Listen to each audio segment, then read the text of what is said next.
Soyez, chers frères et sœurs, abondamment bénis. Alors aujourd'hui, avant de commencer cette vidéo, je voulais vraiment répondre à la préoccupation d'un frère qui m'a posé une question, bien une préoccupation, qui m'a contacté sur WhatsApp et qui m'avait demandé de quand même faire une recommandation sur certains hommes de Dieu que moi-même je suis, que eux aussi pouvaient aussi suivre sur les réseaux sociaux, sur Internet. Voilà, donc je lui ai dit que bon, dans cette vidéo, avant de commencer la prochaine vidéo, j'allais vraiment faire recommander certains pasteurs, voilà, certains hommes de Dieu qui pour moi sont vraiment de vrais serviteurs de Dieu, qui sont dans la sainte doctrine. Voilà. Donc, n'hésitez pas, si vous avez des questions, des préoccupations, à les poser dans les commentaires ou bien même à me contacter directement sur WhatsApp. Comme je le dis souvent, c'est vrai que quand on reçoit beaucoup de messages, c'est pas évident de répondre à tout le monde du coup. Voilà, donc souvent, ça peut prendre souvent du temps que je réagisse à votre message. Voilà. Il y a aussi souvent des personnes qui veulent vraiment rejoindre notre groupe WhatsApp. Bon, je m'excuse parce que j'ai décidé de ne plus intégrer de nouvelles personnes dans le groupe WhatsApp. Voilà, parce que quand on devient un peu trop nombreux dans un groupe WhatsApp, ça devient vraiment difficile de canaliser les gens, de contrôler les gens, de vraiment... voilà, ça devient un peu trop compliqué à gérer. Voilà, donc entre 100 et 150 personnes, je pense que c'est déjà bon. De toutes les façons, je ne fais pas d'enseignement spécifique sur le groupe WhatsApp. Donc c'est juste souvent des questions que les gens posent ou bien des choses qu'ils partagent. Donc si vous avez des préoccupations, vous pouvez me les poser directement. Même si vous n'êtes pas dans le groupe WhatsApp. Donc c'est un peu ça, j'ai décidé vraiment de limiter le nombre de personnes dans le groupe WhatsApp. Voilà, surtout que souvent, quand les gens rentrent et qu'on essaie de les cadrer, de les ramener à l'ordre, il y a d'autres personnes souvent qui se fâchent et qui quittent le groupe. Voilà, vous savez, souvent, les chrétiens sont souvent compliqués. Il y a certaines personnes qui n'ont pas appris à être brisées. Dès qu'on les contrarie un peu, qu'on essaie de les cadrer un peu, ils se fâchent. Ils quittent le groupe. Voilà. Vous savez, moi, tous ceux qui quittent mon groupe WhatsApp, je n'ai jamais appelé une seule personne pour lui dire pourquoi tu as quitté le groupe. Jamais. Chacun est libre d'intégrer un groupe et chacun est libre de quitter le groupe. Voilà. Donc ça c'est vraiment important. Vous savez, Jésus, excusez-moi si je prends un peu de temps dans l'introduction. Vous savez, Jésus avait en plus des 12 disciples qu'il avait choisis, il avait choisi aussi 70 autres disciples. Donc, ça faisait environ 82 disciples qu'il envoyait, qui sont même allés prêcher. Voilà. On a vu ça quand on est en train de faire l'étude sur le livre de Jean. Voilà, dans un chapitre, on a vu ça. Et un jour, il a prêché un seul message. Un seul message. Et les 70 disciples l'ont abandonné. Vous savez ce qu'ils ont dit? Ils disent non, cette parole est trop dure pour être supportée. Jésus a prêché un seul message et ils ont quitté Jésus. Ils disent que non, on ne peut plus être tes disciples, on ne peut plus te suivre. Vous imaginez? Imaginez que vous êtes dans une église de près de 82 personnes. Vous venez un dimanche, vous prêchez un seul message. Et puis 70 personnes dans votre église quittent votre église et ne reviennent plus. Donc le dimanche prochain, vous vous retrouvez à 12 personnes. Et vous savez, Jésus n'était pas impressionné par le fait que les gens sont partis. Il n'a même pas cherché à les retenir pour dire non, n'allez pas, je vais vous expliquer, vous avez mal compris mon message, je vais vous... Non, non, non, non, non. Venez, je vais bien vous expliquer, ne m'abandonnez pas. Jamais. Jésus est notre modèle, frère. Il ne fait pas la courbette devant quelqu'un. Tu veux partir pour partir. Et quand les 70 personnes sont parties, c'est tourné vers les 12. Et vous savez ce qu'il leur a dit? Il dit, mais et vous ne voulez pas aussi partir? Vous êtes libre de partir. Hein? Vous voyez ça? Voilà le Jésus que nous suivons. Il dit aux 12 autres, vous pouvez partir. Et Pierre lui a dit, à qui irons-nous? Tu as les paroles de la vie. Amen. Donc ça, c'est vraiment très important. Vous voyez, il y a des gens qui pensent que le monde ou bien la terre tourne autour d'eux. Il faut vraiment leur parler avec douceur, avec amour. Il faut vraiment contrôler ton langage quand tu leur parles. Ça fait que quand tu les cadres avec des paroles de dureté, ils sont choqués. Et moi, je vais souvent choquer les gens. Par la vérité, bien sûr. Pas que je vais choquer quelqu'un parce que j'ai envie de choquer quelqu'un, non. Par la vérité. Je vais toujours dire les choses comme elles sont. Maintenant, si tu veux partir, tu es libre de partir. Je ne cherche pas la popularité. Je ne cherche pas de fan club. J'ai déjà dit, je ne suis le pasteur de personne. Je suis un simple frère. Voilà. Alléluia. Donc faisons beaucoup attention. Et comme je le disais une fois, j'ai dit, tous ces chrétiens orgueilleux, quand ils vont au travail, et que leur patron païen peut les insulter, leur parler durement, les cadrer, souvent même leur manquer de respect, ils ne vont jamais claquer la porte pour démissionner, pour aller rendre leur démission, pour aller à la maison. Jamais. Vous savez pourquoi? Parce que l'argent. Parce que ça, c'est l'argent. Ça, c'est son salaire qui est menacé. Son patron peut l'insulter, lui parler mal, lui parler durement, le cadrer. Il va rester là. Souvent, mais il va aller demander pardon à son patron. Mais ces mêmes chrétiens, quand ils sont dans une église et qu'un pasteur essaie de les mettre au pas, de les cadrer, de leur dire la vérité, ils se fâchent, ils claquent la porte. Je ne viens plus dans ton église. Et ils s'en vont. Vous savez, Jésus a été clair. Il dit, vous ne pouvez pas servir Dieu et maman. À cause de l'argent, tu es capable de supporter des paroles au travail. Des paroles dures au travail, des pressions au travail. Parce que là, tu aimes l'argent. Tu as besoin d'avoir ton salaire. Mais quand tu es dans une église, dans une communauté, où les hommes de Dieu, souvent avec raison, ça veut dire que ce n'est pas qu'il te parle pour te parler, mais ce qu'il dit est vrai. Là, tu te fâches. Tu quittes son église. Faites attention, chers frères et sœurs. Il y a beaucoup d'enfants de Dieu qui sont orgueilleux. Souvent, ils ne le savent pas. Mais l'orgueil est en eux. Et souvent, Dieu permet à ce qu'il y ait des gens pour les choquer, pour les briser. Mais ils ne comprennent pas. Vous savez, moi, dans ma vie, j'ai été brisé. J'étais quelqu'un de très orgueilleux.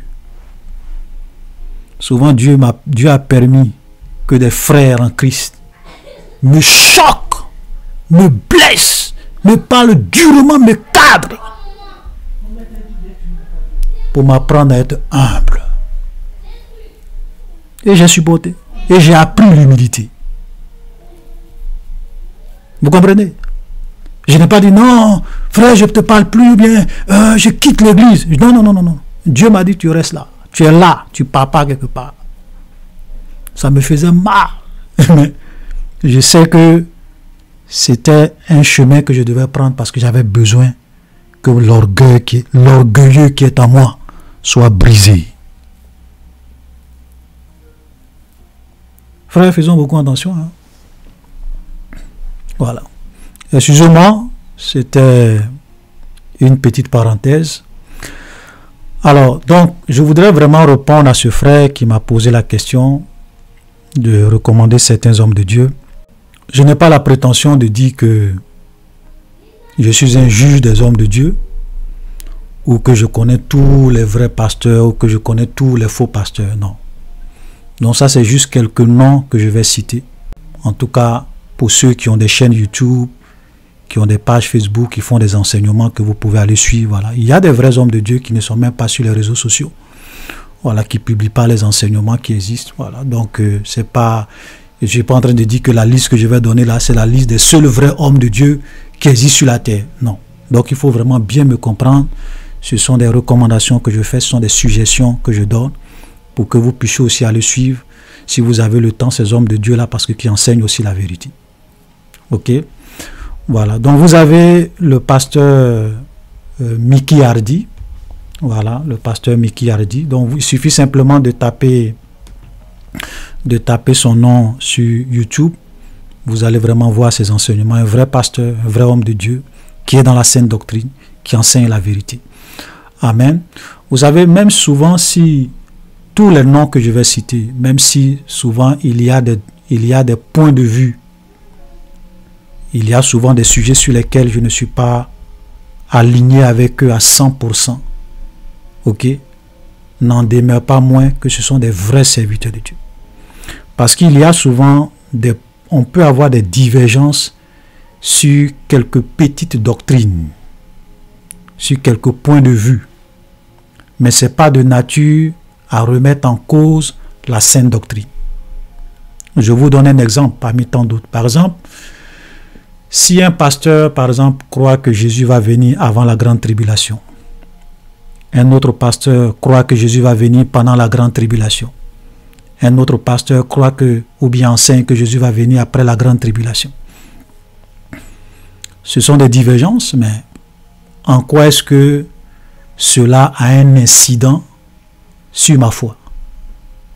Même si je crois que Jésus va venir avant la grande tribulation et que Jésus vient après la grande tribulation, si je suis prêt, je vais partir. Celui aussi qui croit que Jésus va venir au milieu de la grande tribulation, si Jésus vient avant la grande tribulation, s'il est prêt, il sera enlevé. Voilà, donc il y a des choses, on ne peut pas se baser sur certaines divergences pour dire « Ah, lui, il est faux !» C'est pour cela qu'il faut faire beaucoup attention quand on traite certains hommes de Dieu de faux, sans avoir suffisamment de preuves sur ce qu'ils enseignent, sur ce qu'ils disent. C'est très important, frère. Faisons beaucoup attention. C'est pour cela que moi, souvent, je me garde. Parce que je sais que je peux avoir des divergences mineures. Je dis bien des divergences mineures. Voilà, avec certains hommes de Dieu. Mais ce sont des vrais pasteurs. Alléluia. Voilà, maintenant, quand ce sont des divergences qui peuvent conduire des gens à l'enfer, à la mort, là, je ne m'amuse plus avec ça. Voilà, par exemple, un pasteur qui vient enseigner aux gens qu'un chrétien peut être polygame. Ça, c'est un envoyé du diable. C'est une doctrine de démon. Voilà. Il faut qu'on soit clair là-dessus. Et il y en a plein aujourd'hui. Ils vont vous dire non, David était polygame, Salomon était polygame, il y avait des polygames dans la Bible, certains hommes de Dieu étaient des polygames dans l'Ancien Testament. Et souvent c'est malheureux de voir des gens aller se comparer à David. Ça dit que David est leur modèle en mariage. Salomon, c'est leur modèle dans le mariage. C'est vraiment malheureux. Vous savez, quand vous êtes en train de parler des hommes, de façon générale, même des grands hommes de Dieu dans l'Ancien Testament, sachez que ce sont des hommes. Ils ne sont pas le modèle parfait. Il y a des domaines dans lesquels ils peuvent être des modèles. Et il y a des domaines dans lesquels ils ne sont pas des modèles. Voilà.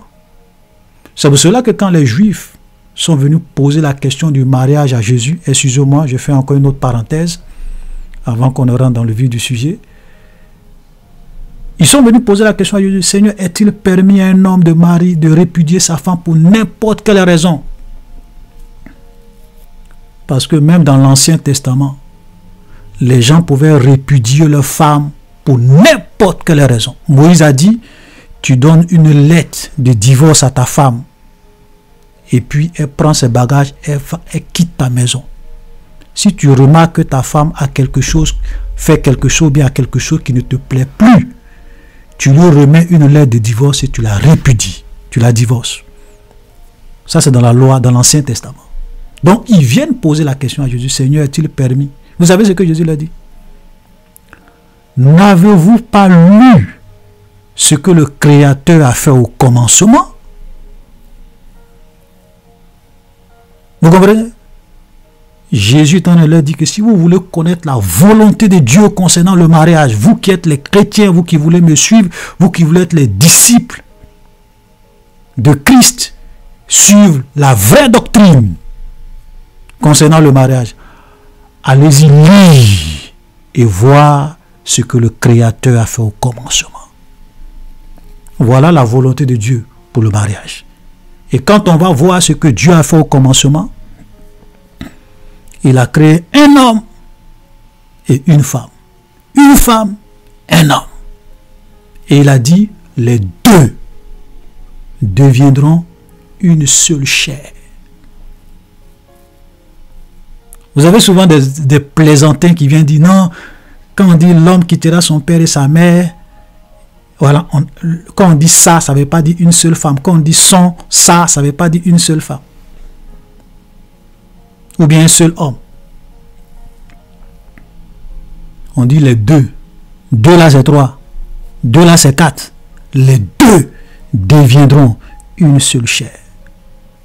Donc Jésus dit, allez-y lire. Et il leur dit, celui qui répudie sa femme et qui épouse une autre, sauf pour cause d'infidélité, commet un adultère. Jésus a déjà réglé le problème. C'est tracé, c'est fini. Maintenant, si tu veux, va marier plusieurs femmes. Tu vas te réveiller dans l'éternité. Et tu auras le choc de ta vie. Parce que tu vas aller à l'enfer. J'ai pas de doute là-dessus. Frère, c'est une vérité. Voilà. Parce qu'il y a des gens qui pensent, ils se croient tellement intelligents. Ils pensent qu'ils peuvent venir falsifier la parole de Dieu. Il faut faire beaucoup attention. J'ai déjà parlé de cela, j'ai donné même des références, des versets, tout ça. Voilà. Et souvent, excusez-moi, je vais fermer la parenthèse là pour ne pas que la vidéo soit longue. Voilà. Donc, je vous recommande le pasteur Mickey Hardy. Je vous recommande aussi le pasteur Kwame Félix de la Côte d'Ivoire, qui enseigne aussi très bien, qui est quelqu'un qui est dans la bonne doctrine. Je vous recommande aussi un pasteur, un homme de Dieu, jeune aussi comme moi, qui s'appelle Kossi Jesse. Voilà, Kossi Jesse. Je crois qu'il est en France, qui a aussi une chaîne YouTube. Rien à dire, quelqu'un qui aime le Seigneur, qui enseigne droitement la parole de Dieu. Je vous recommande vivement ce frère. Voilà, pour peut-être ceux qui sont en France, qui peuvent même aller dans son église, hein, je vous le recommande vivement parce que c'est quelqu'un qui est dans la sainte doctrine et qui enseigne la parole de Dieu correctement. Même s'il y a des points de vue où je diverge un peu avec lui, mais il est dans la vérité. Amen. Voilà. Et puis vous avez aussi le pasteur Jean-Louis Gaillard. Voilà, donc vous tapez simplement leur nom, hein, vous allez voir leur chaîne YouTube, voilà, qui enseigne aussi la vérité. Voilà, donc voilà les quelques noms que je peux vous donner dans le monde de la francophonie. Voilà, pour ceux qui sont dans le monde de la francophonie, voilà quelques noms de vrais serviteurs de Dieu que moi je peux recommander. Voilà. Ensuite, pour ceux qui sont bilingues, qui comprennent très bien l'anglais, je vais vous donner deux noms. Vous avez le premier qui s'appelle Zac Pounen. Et Zac Pounen, c'est vraiment pour moi comme une référence dans l'enseignement de la parole de Dieu. Il m'a beaucoup influencé. Je m'inspire beaucoup de ses enseignements. Il est vraiment quelqu'un qui m'a ouvert les yeux sur la parole de Dieu, sur l'interprétation des Écritures et sur la nouvelle alliance. Vraiment, il a beaucoup d'enseignements. Donc, pour ceux qui comprennent très bien l'anglais, je vous recommande vivement d'aller écouter les enseignements de Zac Pounais. Vous avez aussi un autre pasteur qui s'appelle Paul Washer. Voilà, donc si vous comprenez l'anglais, vous êtes aussi bilingue, vous pourrez aussi vous vraiment suivre les enseignements de Paul Washer, des hommes de Dieu vraiment qui prêchent la vérité et qui sont dans la sainte doctrine. Voilà, donc shalom, chers frères et sœurs, c'était voilà la réponse que je voulais donner à mon frère, voilà les hommes de Dieu que je recommande. Voilà, comme je le dis, je n'ai pas la prétention de vous dresser une liste de tous les hommes de Dieu. Peut-être que certaines personnes pourront peut-être être étonnées de voir qu'ils ne voient pas le nom de leur grand pasteur de la francophonie. Vous savez, il y a des pasteurs qui sont populaires dans la francophonie. Je n'ai aucun respect pour eux. No respect for them. Quand je dis je n'ai aucun respect pour eux, ça veut dire que je ne fais aucun cas de leur enseignement, de leur prédication, parce que pour moi, ce sont des falsificateurs de la vérité. C'est mon avis, parce que j'ai pris le temps souvent d'écouter les enseignements, et je me suis rendu très vite compte que ce sont des gens qui mélangent la vérité et le mensonge. Quelqu'un qui mélange la vérité et le mensonge, je ne vais jamais le recommander. Voilà. Donc, faites beaucoup attention maintenant, comme je le dis, chacun est libre. Tu es libre d'écouter l'homme de Dieu que tu veux. Je ne suis le juge de personne. Je ne suis pas Dieu. Je suis un simple frère. Je donne simplement mon avis. Amen. Voilà. Donc, chers frères et sœurs, sans plus tarder, nous allons rentrer dans notre sujet. Aujourd'hui, nous sommes dans l'étude de Jean et nous sommes dans le chapitre 14. Nous allons commencer à faire la lecture à partir du verset 1er. Que votre cœur ne se trouble point. Jean chapitre 14, verset 1. Que votre cœur ne se trouble point, croyez en Dieu et croyez en moi. Il y a plusieurs demeures dans la maison de mon Père. Si cela n'était pas, je vous l'aurais dit. Je vous ai préparé une place, et lorsque je m'en serai allé et que je vous aurai préparé une place, je reviendrai. Je vous prendrai avec moi, afin que là où je suis, vous y soyez aussi. Vous savez où je vais et vous en connaissez le chemin. Amen. Voilà, donc ça c'est vraiment, je dirais, l'une des promesses fortes du Seigneur. Et je dirais même que ça c'est l'espérance de tout chrétien. Nous sommes chrétiens et notre objectif premier, notre objectif final dans ce monde, c'est de vivre une vie à la gloire de Dieu dans l'obéissance, pour que lorsque Jésus viendra, nous soyons vraiment enlevés et nous puissions être avec lui et vivre avec lui pour l'éternité. Frère, voilà l'espérance du chrétien. Voilà ce pourquoi nous suivons Jésus, nous vivons pour lui, nous le craignons et nous mettons en pratique sa parole. C'est qu'il est parti nous préparer une place au ciel. C'est vraiment une image, parce que souvent quand Jésus parle, il essaye de nous ramener à un langage terre à terre pour nous amener à comprendre. Voilà, donc c'est une image qu'il présente quand il dit qu'il allait nous préparer une place. C'est une manière de parler pour dire que réellement tous ceux qui le suivent, tous ceux qui le craignent, un jour il va venir les prendre et ils iront vivre avec lui pour l'éternité. Alléluia. Frères, c'est pour cela que nous ne perdons pas courage.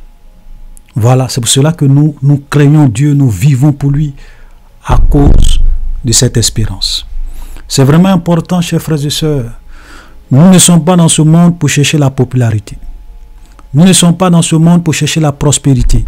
Nous ne sommes pas dans ce monde pour chercher la gloire, les honneurs de ce monde. En un mot, notre but premier dans ce monde n'est pas l'argent, n'est pas la prospérité, n'est pas le mariage, n'est pas le voyage. Donc tous ces rêves, tous ces mensonges que les gens vous vendent en longueur de journée, ne croyez pas en ces choses, c'est du vent. Voilà, on n'est pas là pour ça.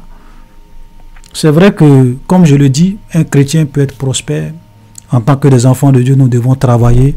Avec nos 10 doigts, nous pouvons entreprendre tout ce que nous pouvons faire pour être riches de façon honnête, pour être prospères de façon honnête, pour nourrir nos familles. Nous le faisons. On ne dit pas non. Voilà. Mais venir dire qu'un chrétien doit être riche et que si tu n'es pas riche, tu n'es pas dans la volonté de Dieu, c'est un mensonge de l'enfer. Je le dis, frère. Alléluia. Parce qu'il y a des gens, frère, vous savez, si leur but était d'être riche, était d'être prospère, ils allaient être prospères, ils allaient être des milliardaires. Parce qu'ils étaient à des positions dans des entreprises ou bien dans des ministères où ils pouvaient détourner de l'argent, faire comme tous les autres, avoir beaucoup d'argent, réussir leur vie, construire beaucoup de choses, avoir plusieurs réalisations de façon malhonnête. Mais ils ont dit non. Je préfère me contenter de mon salaire et faire tout ce qui est honnête pour la gloire de Dieu. Ils sont pas aujourd'hui des multimilliardaires. Parce qu'ils veulent craindre Dieu. Alléluia. Donc, quand les gens souvent viennent et qu'ils veulent vous vendre des rêves, il faut dire non à cela. C'est très important. Alléluia. Un chrétien peut être pauvre. Les circonstances de la vie peuvent faire qu'il y a des gens qui sont nés dans des familles pauvres, dans des situations pauvres. Il y a des gens, même parce qu'ils craignent Dieu, ils ont été chassés de leur travail. Et la vie n'a pas été facile pour eux. Mais le peu qu'ils ont, ils se contentent de cela. Amen. Donc comment on peut regarder ces gens de frères qui aujourd'hui souffrent ou même qui ont tout perdu parce qu'ils veulent plaire à Dieu, leur dire non, si vous n'êtes pas riche, c'est que vous n'êtes pas dans la volonté de Dieu. Ça, c'est un mensonge du diable. Et nous voyons plein d'exemples dans la Bible, des gens qui ont renoncé à la gloire, à la richesse de ce monde, parce qu'ils se considéraient comme étant des étrangers, des voyageurs sur la terre. Ils avaient le regard fixé sur le royaume des cieux, sur le royaume de Dieu. Je vais simplement vous lire quelques exemples. Un seul exemple, pour ne pas faire long. On va prendre l'exemple de Moïse. Qu'est-ce que la Bible nous dit dans Hébreux chapitre 11, le verset 23? C'est par la foi que Moïse, à sa naissance, fut caché 3 mois par ses parents, parce qu'il vit que l'enfant était beau et qu'il ne craignit pas l'ordre du roi. Verset 24, qui nous intéresse. C'est par la foi que Moïse, devenu grand, refusa d'être appelé fils de la fille de Pharaon, aimant mieux être maltraité avec le peuple de Dieu que d'avoir pour un temps la jouissance du péché, regardant l'opprobre de Christ comme une richesse plus grande que les trésors de l'Égypte, car il avait les yeux fixés sur la rémunération. En un mot, sur le paradis, sur le ciel. Moïse était appelé fils de la fille de Pharaon. Et les pharaons en Égypte étaient vénérés, considérés même comme des dieux. Imaginez être appelé fils de la fille de Pharaon. Quel privilège il n'avait pas, quelle gloire il n'avait pas, quelle prospérité Moïse n'avait pas. Mais la Bible dit qu'il a préféré être maltraité, renoncer à ses trésors de l'Égypte. Il préférait être maltraité avec son peuple que de rester dans les palais du roi. Frère, voilà des gens. Et quand vous lisez Hébreux chapitre 13, on dit c'est dans la foi qu'ils sont tous morts sans avoir obtenu les choses promises, mais ils les ont vus et salués de loin, reconnaissant qu'ils étaient étrangers et voyageurs sur la terre. Vous comprenez? Voilà des gens qui ont vécu pour le Seigneur. Et on vous donne la liste des hommes de foi. On dit voilà des gens qui ont vécu comme étant des étrangers, des voyageurs sur la terre. Parce qu'ils voyaient Christ. Ils voyaient le royaume de Dieu. Ils voyaient le royaume des cieux. Ils savaient qu'ils étaient là pour un temps. Frères, où sont ces chrétiens qui vivent pour Dieu? Où sont ces chrétiens qui vivent pour les choses qui sont éternelles?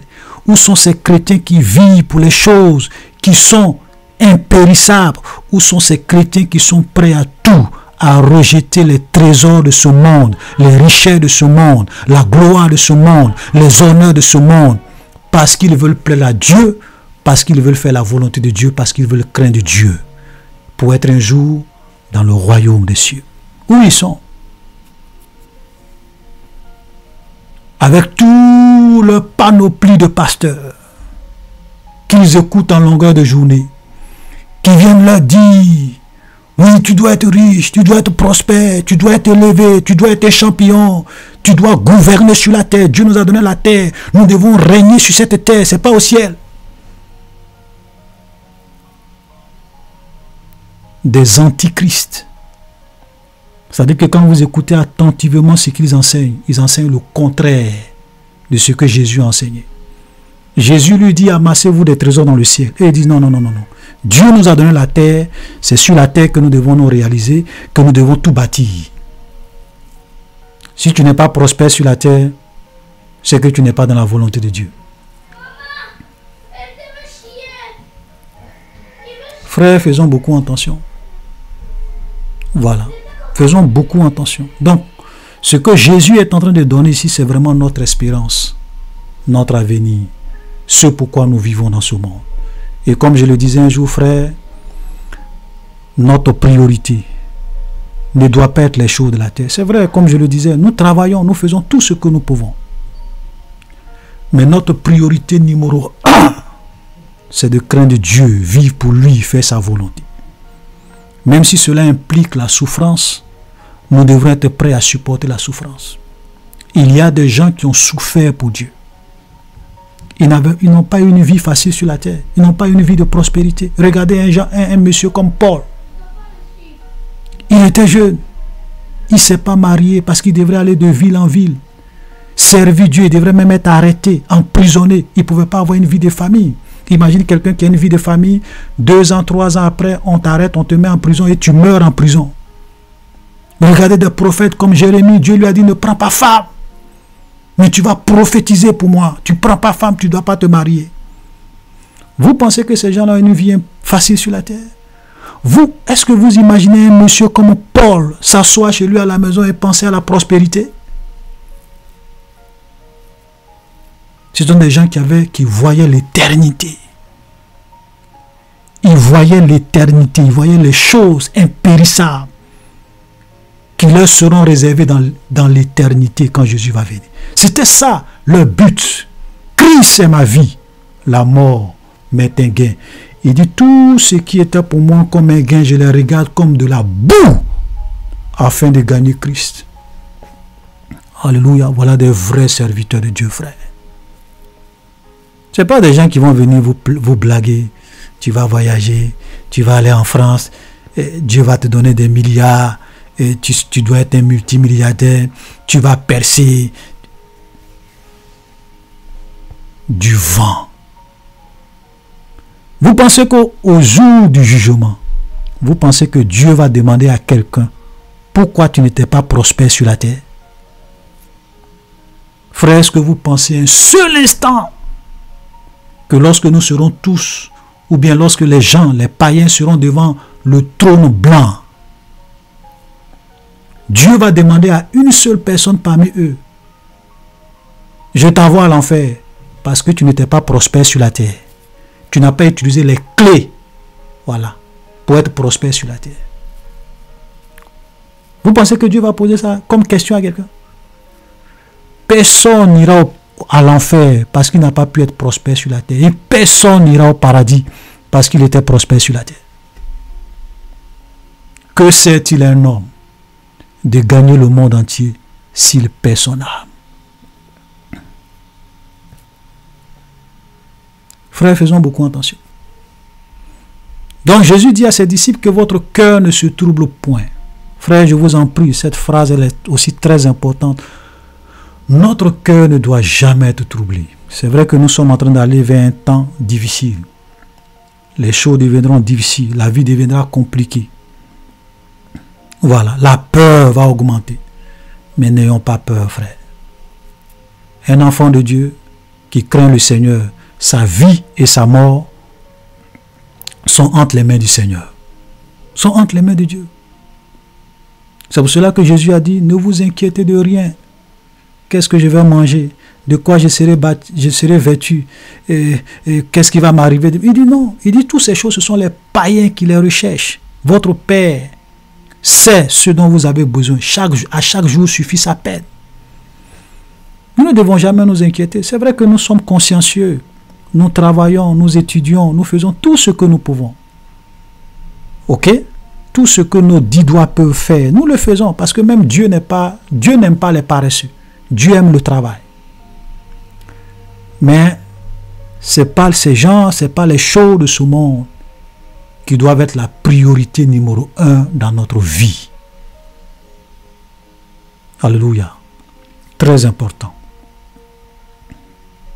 On va aller un peu vite. Verset 6, Jésus lui dit, « Je suis le chemin, la vérité et la vie. Nul ne vient au Père que par moi. » Frère, voilà encore une autre vérité. Je suis le chemin, la vérité et la vie. Vous savez, quand vous regardez tous les prophètes de la Bible, parce que souvent vous avez des gens qui disent que oui, Jésus était un simple prophète. Surtout nos amis les musulmans. Jésus était un simple prophète. Tu leur dis, mais Jésus a dit, je suis le chemin, la vérité, la vie. Nul ne vient au Père que par moi. Vous savez, aucun prophète dans la Bible. Prenez tous les prophètes et toutes leurs prophéties. Montrez-moi un seul prophète dans toute la Bible qui a dit que lui, il est le chemin, lui, il est la vérité, lui, il est la vie. Il n'y en a pas. Jésus n'a pas dit que je suis un chemin. Il n'a pas dit j'ai la vérité. Ou bien je dis la vérité. Voilà. Non. Il dit je suis la vérité. Je suis la vie. Je suis le chemin. Seul Dieu est la vérité. Seul Dieu est la vie. Il n'a pas la vie. Il est la vie. Il n'a pas la vérité. Il est la vérité. Seul Dieu. Alléluia. Et il scelle le sort de tous les faux prophètes, tels que le faux prophète de l'islam, tels que tous ceux qui viennent et qui se présentent, tels que Bouddha, ou bien toutes les autres religions qui se prétendent conduire les hommes à Dieu. Il dit nul. Quand il dit nul, il scelle le sort de tout le monde. Nul ne vient au Père que par moi. Alléluia. Nul. Nul, c'est nul. C'est pour cela que je vous disais que, chers frères et sœurs, ne vous trompez jamais. Même tous les grands hommes de Dieu dans la Bible qui ont existé dans l'Ancien Testament avant que le Messie ne vienne, ils sont sauvés par le sang et par le sacrifice de Jésus. Et donc tous les animaux qu'ils offraient, tout cela, c'était en entendant. C'est pour cela que la Bible dit que tout ce que les gens faisaient dans l'Ancien Testament, c'était une ombre des choses à venir. Ce n'était pas le véritable. Alléluia. Donc, ils sont morts, mais parce qu'ils avaient eu la crainte de Dieu, parce qu'ils avaient obéi au commandement du Seigneur, ils avaient suivi Dieu, ils avaient cru au salut de Dieu, leur salut est assuré par le Messie qui devrait venir plus tard pour mourir aussi pour leur péché. Alléluia. Donc que personne ne vous trompe. Personne ne sera sauvé en dehors de Jésus. C'est pour cela que laissez-moi vous dire qu'il n'y a pas de vie dans aucune autre religion. La vie se trouve en Jésus-Christ et en Jésus seul. Voilà. Amen. Donc ça c'est vraiment très important. C'est pour cela que souvent, quand on voit des gens qui viennent, qui disent que non, eux, ils sont les sauveurs du monde, il faut croire en un prophète messager pour être sauvé. Ça fait rire. Ce sont des imposteurs. Et tous les imposteurs doivent être rejetés. Frères et sœurs, je vais m'arrêter là, mais Jésus a été clair. Je suis le chemin, la vérité et la vie. Shalom et à la prochaine.